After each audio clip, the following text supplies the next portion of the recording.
بسم اللہ الرحمن الرحیم الحمدللہ وکفا والصلاة والسلام علی من لا نبی بعد اما بعد۔ عزیز طلبہ کرام، اللہ تعالیٰ سے امید ہے کہ آپ سب خیر و عافیت سے ہوں گے۔ جامع ترمذی کا سبق نمبر 56 ہے اور اس سبق میں ہم 3 ابواب پڑھیں گے۔ پہلا باب فی الجنوب ینام قبل ان یغتسل، جنبی شخص کے بارے میں ہے کہ وہ غسل کرنے سے پہلے اگر سو جائے۔ دوسرا باب فی الوضوء للجنوب اذا اراد ان ینام، کہ جنبی شخص کے لیے وضو کرنے کا بیان جب وہ سونے کا ارادہ کرے۔ اور تیسرا باب ہے کہ باب ما جاء فی مصافحۃ الجنوب، جنابت کی حالت والے شخص کے ساتھ مصافحہ کرنے کا حکم۔ گزشتہ سبق میں مزی کے کپڑے کو لگنے کے بعد دھونے کا حکم اور منی کے کپڑے کو لگنے کے بعد دھونے کا حکم تھا۔ احادیث کے فوائد اور عصری تطبیق بھی تھی۔ اس سبق میں حالت جنابت میں طہارت کے بغیر سونے کا حکم ہوگا اور سونے سے پہلے جنبی شخص کے وضو کا حکم، مزید احادیث کے فوائد اور جدید عصری مسائل کو بھی ذکر کیا جائے گا۔ سب سے پہلا باب فی الجنوب ینام قبل ان یغتسل، حدیث کی عبارت اور مختصر ترجمہ کر لیتے ہیں۔ وبه قال حدثنا حناد قال حدثنا ابو بکر بن عیاش عن الاعمش عن ابی اسحاق عن الاسود عن عائشة رضی اللہ عنہا قالت كان النبي صلی اللہ علیہ وسلم ينام وهو جنوب ولا يمس ماء۔ وبه قال حدثنا حناد قال حدثنا وکیع عن سفیان عن ابی اسحاق نحوه۔ ترجمہ کر لیتے ہیں۔ حضرت عائشہ رضی اللہ عنہ سے روایت ہے، فرماتی ہیں کہ رسول اللہ صلی اللہ علیہ وسلم حالت جنابت کے اندر سو جاتے تھے لیکن پانی کو چھوتے بھی نہیں تھے۔ اس سے پتہ چلتا ہے کہ حالت جنابت میں سونا جائز ہے بغیر وضو کے اور بغیر غسل کے۔ اور دوسری روایت بھی حناد، پھر وہ وکی سے اور وکی سفیان سے اور وہ ابو اسحاق سے اسی طرح روایت کرتے ہیں۔ امام ترمذی رحمہ اللہ فرماتے ہیں کہ یہ قول سعید بن مسیب اور دیگر فقہا کا بھی ہے، اور اسود سے ایک سے زائد طرق کے ساتھ یہ روایت مروی ہے، اور وہ آگے حضرت عائشہ رضی اللہ عنہ سے روایت کرتے ہیں، اور وہ حضرت عائشہ رضی اللہ عنہ رسول اللہ صلی اللہ علیہ وسلم سے روایت کرتی ہیں کہ عملی رسول اللہ صلی اللہ علیہ وسلم سے یہ روایت ہے کہ وہ وضو فرماتے تھے سونے سے پہلے۔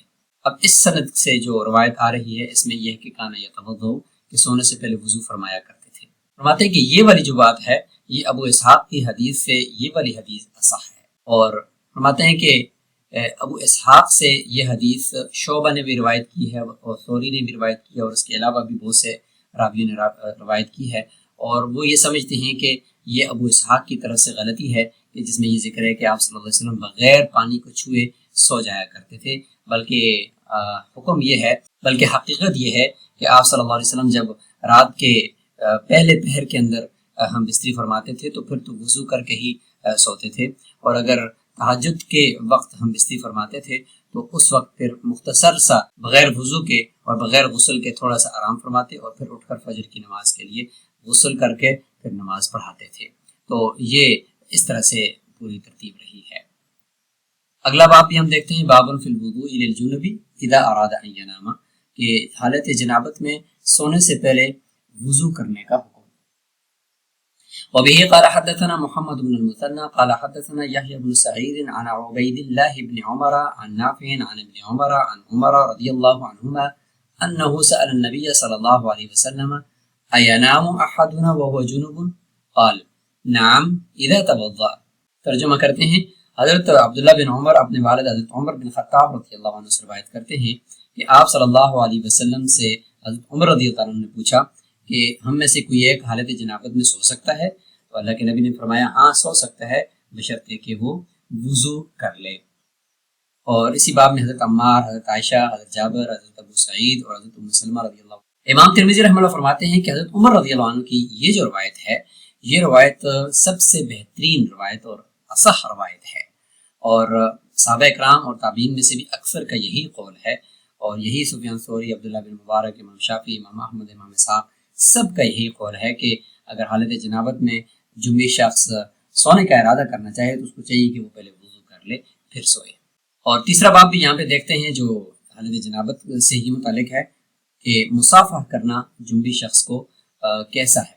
وبه قال حدثنا اسحاق بن منصور قال حدثنا يحيى بن سعيد القطان قال حدثنا حميد الطويل عن بكر بن عبد الله المزني عن ابي رافع عن ابي هريره رضي الله عنه ان النبي صلى الله عليه وسلم لقيه وهو جنوب قال فانخنست فاغتسلت ثم جئت فقال اين كنت او اين ذهبت قلت اني كنت جنبا قال ان المؤمن لا يجنس وفي الباب عن حذیفہ رضی اللہ عنہ.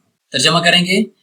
حضرت ابو ہریرہ رضی اللہ عنہ سے روایت ہے کہ آپ صلی اللہ علیہ وسلم سے انہوں نے ملاقات کی حالت جنابت کے اندر. تو حضرت ابو ہریرہ رضی اللہ عنہ فرماتے ہیں کہ میں تھوڑا سا پیچھے ہٹ گیا اور میں نے جا کر غسل کیا. اللہ کے نبی کے ساتھ ہاتھ میں لانے سے پہلے میں وہاں سے نکلا, میں نے غسل کیا چونکہ میں حالت جنابت میں تھا. پھر میں آیا اور پھر میں نے آپ صلی اللہ علیہ وسلم سے مصافحہ کیا. تو آپ صلی اللہ علیہ وسلم نے پوچھا کہ آپ کدھر چلے گئے تھے یا کہاں چلے گئے تھے یا کہاں تھے. تو میں نے جواب دیا کہ اللہ کے رسول میں تو حالت جنابت میں تھا, اس لیے میں نے آپ سے مصافحہ نہیں کیا اور میں چلا گیا اور ابھی غسل کر کے آیا ہوں. اللہ کے نبی نے فرمایا کہ مومن جو ہے وہ نجس کبھی بھی نہیں ہو سکتا. یہ نجاست حکمی تھی, یعنی ایسی نجاست نہیں تھی کہ جس سے آپ ناپاک ہو جاتے, یعنی آپ کا ہاتھ جو ہے وہ اس کے اوپر کوئی ظاہری نجاست لگی ہوئی ہو. اور اس باب میں فرماتے کہ حضرت حذیفہ رضی اللہ عنہ کی روایت بھی موجود ہے. امام ترمذی رحمہ اللہ فرماتے ہیں کہ حضرت ابو ہریرہ رضی اللہ عنہ کی حدیث حسن اور صحیح ہے, اور بہت سے اہل علم نے حالت جنابت کے اندر جنبی شخص مصافحہ کرنے کے اندر رخصت دی ہے, اور انہوں نے جنبی شخص کے پسینے اور حائضہ کے پسینے سے کوئی بھی حرج محسوس نہیں کیا. وہ فرماتے کہ کوئی حرج نہیں ہے. علامہ احمد محمد شاکر اور شعیب ارناؤت کے نسخے میں ایک زیادتی بھی موجود ہے. جب بأسن کا لفظ ہے, بأسن اس کے بعد ہے فنخنستو کا جو معنی ہے وہ ہے تنحیت عنہ, یعنی آپ صلی اللہ علیہ وسلم سے میں دور ہو گیا, پیچھے ہٹ گیا. اور اسی طریقے سے شعیب ارناؤت کے جو نسخہ ہے اس میں جو کلمہ ہے فم بجستو بدل قولہ فنخنستو, تو وہاں پہ فنخنستو نہیں ہے بلکہ فم بجستو ہے. باب کے راویوں کو دیکھیں گے تو یہاں پر یہ ہے کہ پہلا جو باب تھا اس باب کے راویوں کو دیکھیں گے. ابو بکر بن عیاش, یہ ابن سالم الاسدی الکوفی المقری الحنات ہیں اور اپنی کنیت سے مشہور ہیں, اور بعض نے ان کا جو نام ہے وہ محمد بتایا ہے. یہ ایک ثقہ راوی ہیں. حالت جنابت میں کھانا کھانے یا سونے سے متعلق جو تفصیل ہے وہ معارف القرآن کے اندر موجود ہے. حالت جنابت میں کھانا کھانے یا سونے سے متعلق جو تفصیل ہے وہ معارف السنن سے دیکھتے ہیں. امام ابو حنیفہ, امام مالک, امام شافعی, امام احمد, یہ سارے کے سارے ائمہ, اور اس طریقے سے امام اوزاعی, امام لیث, امام اسحاق بن راہوے, ابن مبارک, محمد بن حسن الشیبانی, اور سب کے سب اس طرف گئے ہیں کہ جنبی شخص کے لیے بہتر یہ ہے کہ وہ وضو کر لے سونے سے پہلے, یا اگر دوبارہ بستری کرنا چاہتا ہے یا دوسری بیوی سے ہم بستری کرنا چاہتا ہے یا کچھ کھانا پینا چاہتا ہے تو وضو کر لے. ابو عمر اور تمہید کے اندر ذکر کرتے ہیں کہ اکثر فقہاء اس بات کی طرف گئے ہیں کہ یہ صرف مستحب ہے اور مندوب ہے کہ وہ کر لے, ورنہ واجب نہیں ہے.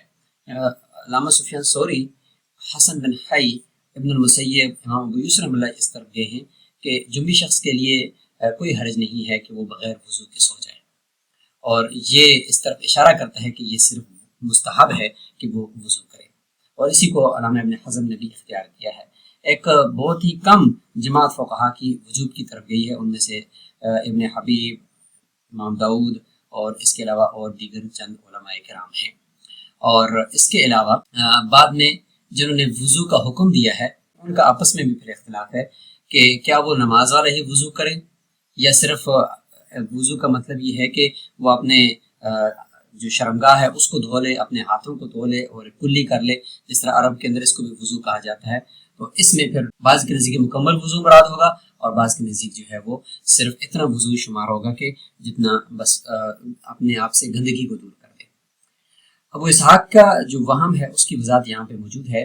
ولا یمس ماء کے جو الفاظ ہیں سب سے پہلے باب کی حدیث میں, تو اکثر محدثین اس طرف گئے ہیں کہ یہ وہم ہے ابو اسحاق کا, اور امام احمد فرماتے ہیں کہ یہ صحیح نہیں ہے, امام داؤد فرماتے ہیں کہ یہ وہم ہے, امام یزید بن ہارون فرماتے ہیں کہ یہ غلطی ہے ان کی طرف سے, امام مسلم نے حدیث کو نقل کیا ہے ولا یمس ماء کے بغیر نقل کیا ہے, وہ ہے کہ انہوں نے جان بوجھ کر اس لفظ کو ہی کاٹ دیا کہ بھئی یہ جب موجود نہیں ہے تو اس کو ہم ذکر ہی نہیں کریں گے۔ حالت جنابت میں کھانا کھانے یا سونے سے متعلق بدائے و ثنائے کے اندر بھی یہی جو حدیث ہے ان کو سامنے لا کر اور اس کے مطابق اقوال ذکر کر دیے گئے ہیں۔ حالت جنابت میں کیا کیا کام کیے جا سکتے ہیں تو یہ یہاں پہ ذکر کیے گئے ہیں کہ تمام معاملات وہ کر سکتا ہے جن کو ایک پاک آدمی کر سکتا ہے، لیکن وہ جنبی نہیں ہے، اس طریقے سے جنبی شخص بھی ان سارے معاملات کو کر سکتا ہے۔ صرف حالت جنابت میں مسجد میں داخل نہیں ہو سکتا، طواف نہیں کر سکتا، قرآن مجید کی تلاوت نہیں کر سکتا، اور مسجد کے اندر جو گزرنے کا اگر راستہ ہے کہ وہاں سے گزر کر دوسری طرف نکل جائے تو اس میں اختلاف ہے کہ کیا حالت جنابت میں مسجد سے طرف نکل سکتا ہے، تو یہ بھی ایک یہاں پہ ذکر کیا جانے والا مسئلہ ہوتا ہے جن کو آگے کبھی انشاءاللہ ذکر کریں گے۔ سونے سے پہلے جنبی شخص کے وضو کے بارے میں جو دوسرا باب تھا اس کو یہاں پہ ذکر کیا گیا ہے۔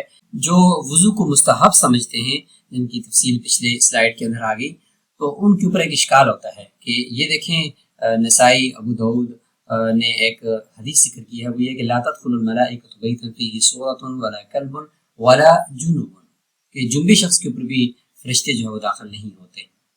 تو اگرچہ اس کی سند کے اندر ایک راوی مجہول ہیں، لیکن اگر سند ٹھیک بھی ہو تو اس کا جواب جو ہے وہ یہ دیا گیا ہے مستحب سمجھنے والوں کی طرف سے، وہ یہ ہے کہ اس سے مراد وہ جنبی شخص ہے کہ جو سست ہو غسل کرنے کے حوالے سے، یا جان بوجھ کر کبھی کبھار بہت تاخیر کر دیتا ہو۔ اور ملائکہ سے مراد جو ہے یہاں لا تدخل الملائکہ سے مراد رحمت کے فرشتے مراد ہیں، باقی جو حفاظت کے فرشتے ہیں وہ تو کبھی کسی حالت میں بھی انسان سے جدا نہیں ہوتے۔ اب تینوں ابواب کے اندر جو وفی الباب سے اشارہ کیا تھا حدیث کی طرف، تو ہم ان کو دیکھ لیتے ہیں، جیسے کہ حضرت عمار رضی اللہ عنہ کی حدیث امام احمد نے، امام ترمذی نے ذکر کی ہے۔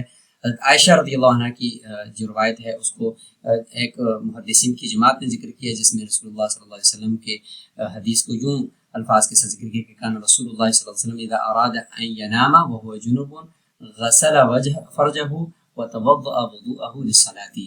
حضرت جابر رضی اللہ عنہ کی حدیث کے بارے میں صاحب تحفۃ الحفظی فرماتے ہیں کہ مجھے اس کی واقفیت نہیں ہے۔ ام سلمہ رضی اللہ عنہ کی حدیث کے بارے میں فرماتے ہیں کہ طبرانی نے اس کو کبیر میں ذکر کیا ہے کہ رسول اللہ صلی اللہ علیہ وسلم نے کان اذا اراد ان ينام وهو جنب توضأ وضوءه للصلاة واذا اراد ان يطعم غسل يديه۔ تو یہ مجموع الزوائد کے اندر بھی علامہ حیث میں نے ذکر کی ہے۔ اور اسی طریقے سے آگے ہے وفی الباب عن حذیفہ، تو حضرت حذیفہ رضی اللہ عنہ کی حدیث کو بزار نے نقل کیا ہے، اور وہ یہ ہے کہ صافح نبی صلی اللہ علیہ وسلم وانا جنب، ان الفاظ کے ساتھ ہے۔ سبق میں موجود احادیث کے جو فوائد اور حکمتیں ہیں وہ آپ دیکھ لیں کہ مومن کبھی ناپاک نہیں ہوتا، جنابت صرف ایک عارضی حکمی حالت ہے جو انسان کو نجس العین نہیں بناتی۔ جنبی شخص کے لیے سونے سے قبل وضو کرنا مستحب عمل ہے، جس سے جنابت کی شدت میں تخفیف ہو جاتی ہے۔ امام ترمذی نے سند کے اختلاف اور راویوں کے وہم کی نشاندہی کر کے فن حدیث کی باریکیوں کو واضح کیا ہے۔ حالت جنابت میں کسی سے مصافحہ کرنا، ملنا جلنا اور روزمرہ کے کام کرنا شرعاً جائز اور مباح ہے۔ نیند سے قبل اگر غسل مشکل ہو تو وضو کر لینا سستی دور کرنے اور طہارت کے قریب رہنے کا بہترین ذریعہ ہے۔ اور عصری تدبیر کو بھی ہم دیکھتے ہیں کہ عوامی ذہنوں میں موجود اس غلط فہمی کو دور کرنا ضروری ہے کہ جنبی شخص کا جھوٹا یا پسینہ ناپاک ہے۔ اس کے علاوہ دیگر بہت ہی اہم یہاں عصری تطبیقات کو آپ دیکھ سکتے ہیں۔ سبق سے متعلق یہ سوالات اپنے پاس نوٹ فرما لیں اور ان کے جوابات آپ نے لازمی کمنٹ باکس کے اندر دینے ہیں، اور سبق کا خلاصہ ایک نظر دیکھ لیجئے۔ اسی کے ساتھ آج کا ہمارا یہ سبق نمبر 56 مکمل ہوتا ہے۔ السلام علیکم ورحمۃ اللہ وبرکاتہ۔